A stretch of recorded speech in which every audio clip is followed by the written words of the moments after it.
Okay, official, I got conned by Bentley again.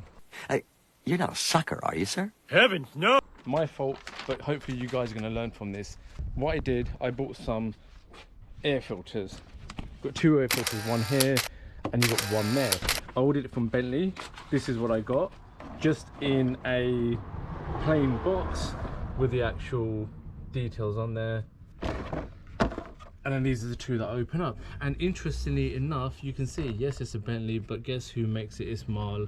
They make them. So that is a generic part number for Marl to fit on a W12. I didn't know that. What's he gonna knock up? A closet for you to hide it? And that's why I ended up paying £169.99 for two of these filters. That's how much I paid there, £169.99 for these two. And if I would have looked for the mild version, I could have got it for half price. The only difference is this one says Bentley on it and that one says Bentley on it. And yes, I got conned again. So we're just going to change them over very quickly now. What you need is, you need a T30. A T30, so that's how it looks. T30, and I'll show you where you have to plonk them out.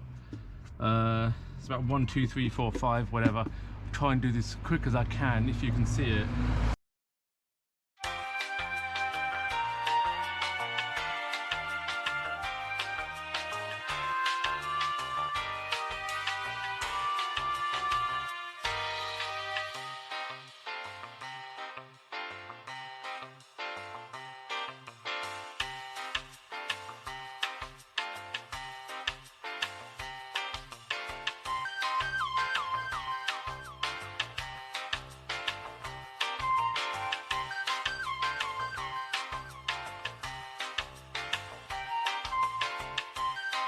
So that's how you replace air filters on a Bentley and how you shouldn't get conned. So these old ones, actually, you can see they've got Volkswagen all over them. Volkswagen, same part numbers.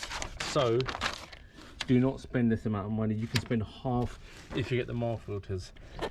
Yet again, Bentley conned me. I need another extension on my mortgage payment. You got to do your research, guys.